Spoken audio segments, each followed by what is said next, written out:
Shalom חברים, today parashat Toldot, and just in time for getting into the cold and dark months, we are going to talk about darkness and light.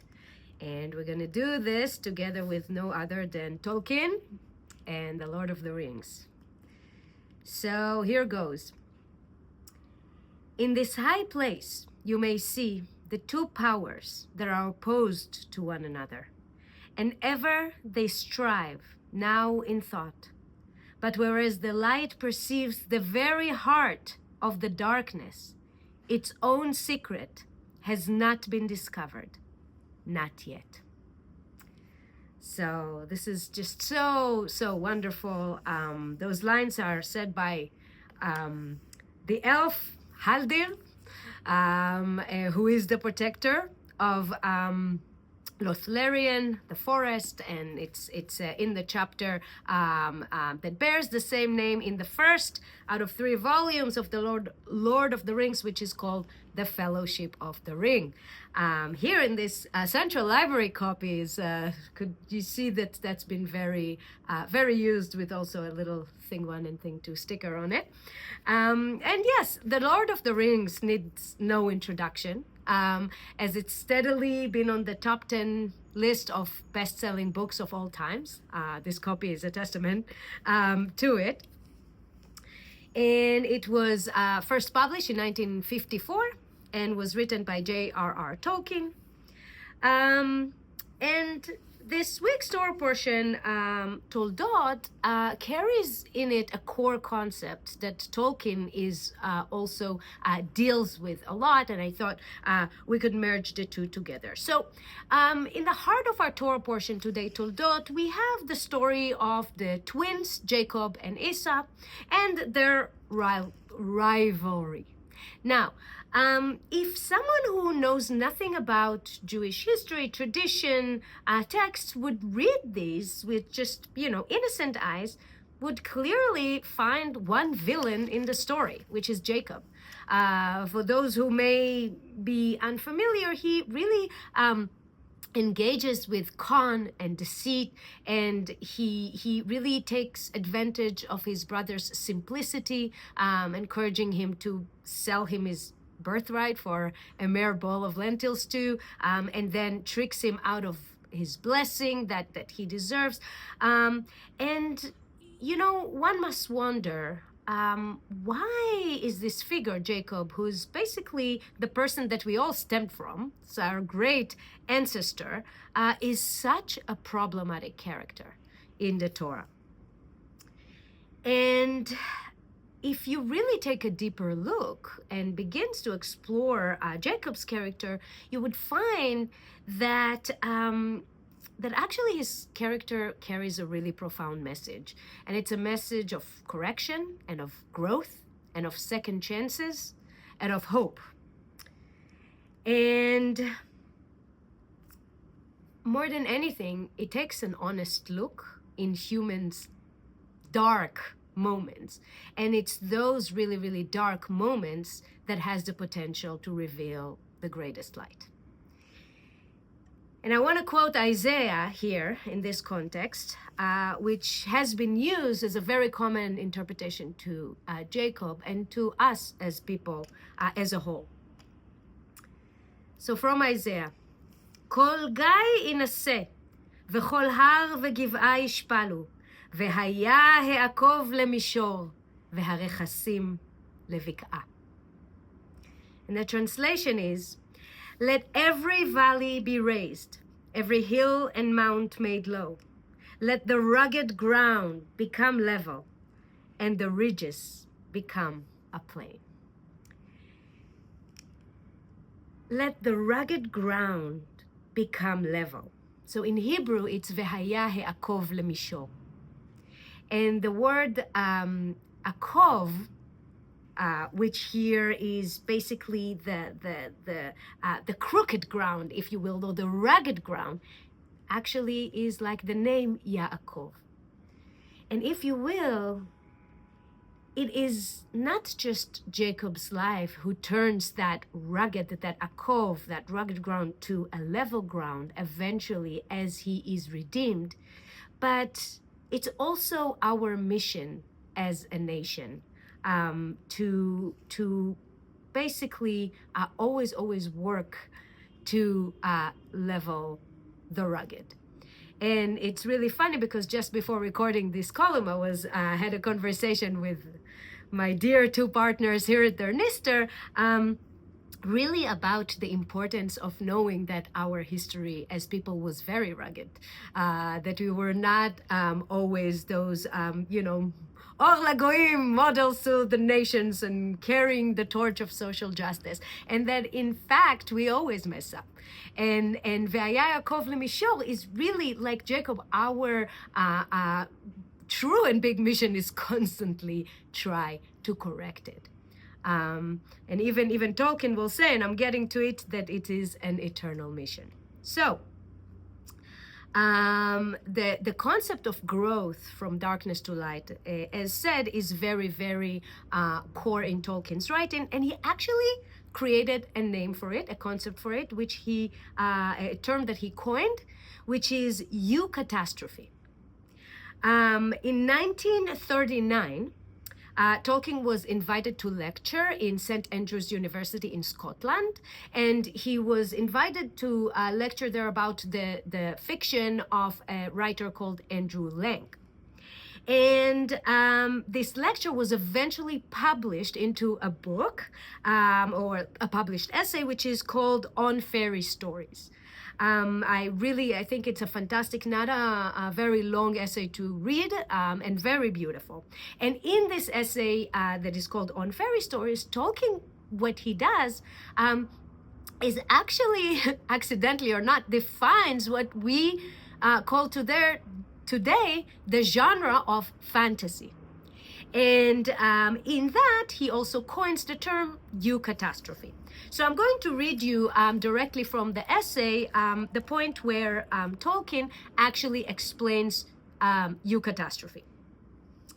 The consolation of fairy stories, the joy of the happy ending, or more correctly, the good catastrophe, the sudden joyous turn, for there is no true end to any fairy tale. This joy, which is one of the things which fairy stories can produce supremely well, is not essentially escapist nor fugitive. In its fairy tale or otherworld setting, it is a sudden and miraculous grace, never to be counted or recur. It does not deny the existence of dus catastrophe, which means the bad catastrophe, of sorrow and failure. The possibility of these is necessary to the joy of deliverance. It denies, in the face of much evidence, if you will, universal final defeat. And insofar is evangelium, which is, come from the word, like evangelical, the good news, basically, giving a fleeting glimpse of joy beyond the walls of the world, poignant as grief. So here Tolkien really talks about the necessity of the use of eucatastrophe in the fantasy genre. So basically, writing or reading tales of other worlds give the possibility of that sudden, graceful turn from darkness to light. And that redemption is not necessarily the escapist happy ending, but it's something that we all need and all respond to. Now, Tolkien himself was a devout Catholic, and his life is very interesting, and I'm sure some of you are well familiar, but he had a very, very hard life as a child of being an orphan, and then almost died in the trenches of the First World War. So it's like a horrific story about hordes of lice that consumed him. And you really came from that misery and trauma and want, and to really one of the most undeniably successful writers of all time. And he really saw redemption, of course, in the story of Jesus, as kind of almost the archetype of the redemption story, and of finding light.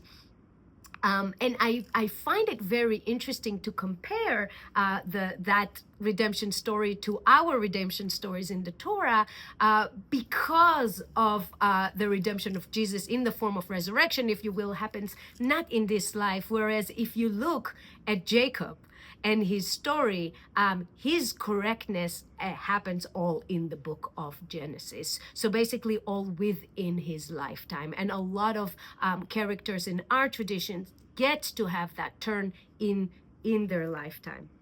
And so I wanted to also bring an example, different example from our tradition, for how the greatest light, like Tolkien writes, can be found in the heart of darkness. And this book, Sichot Musar, or Sichos Musar, that is basically a Torah commentary by Rabbi Chaim Shmulevich, really, really wonderful.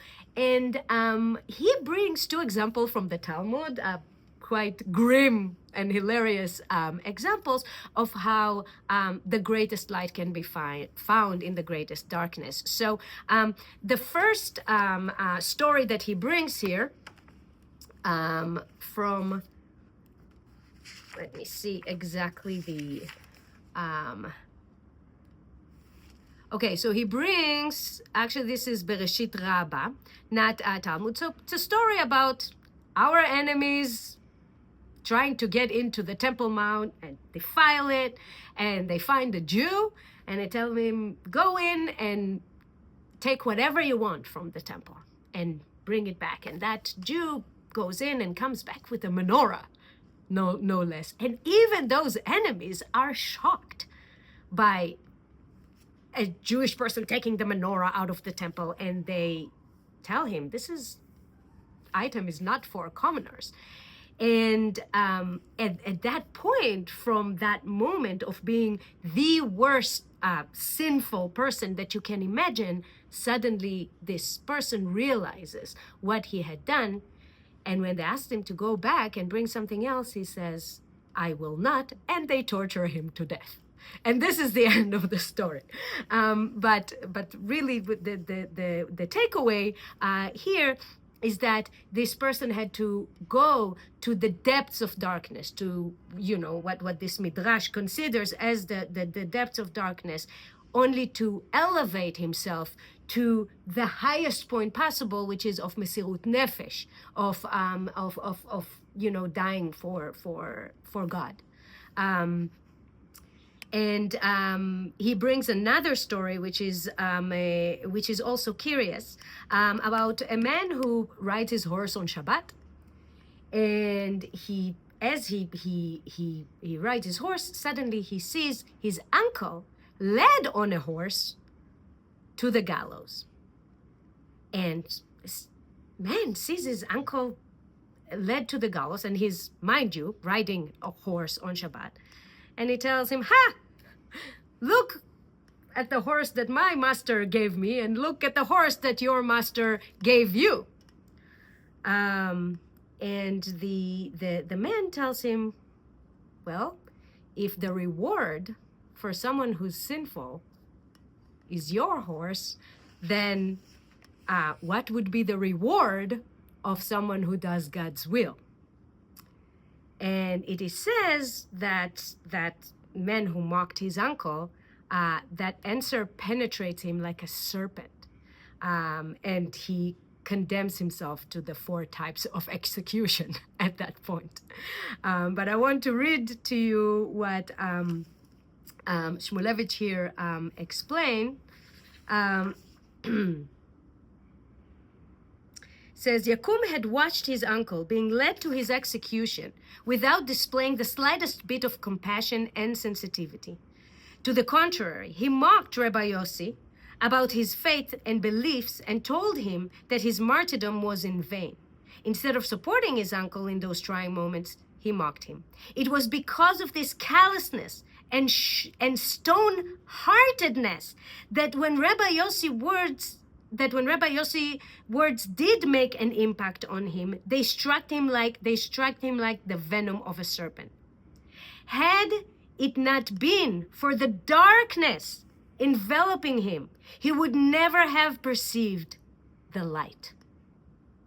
And this connects to really Tolkien, that it was because, and exactly because, the man had reached the depths of darkness, that the light out of him was revealed.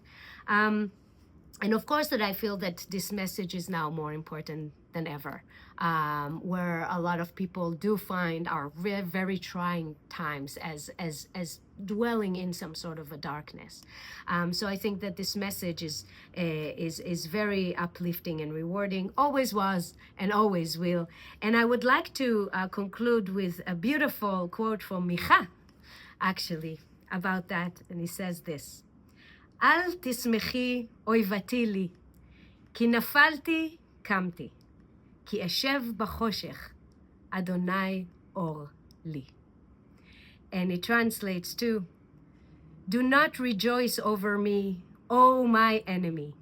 Though I have fallen, I rise again.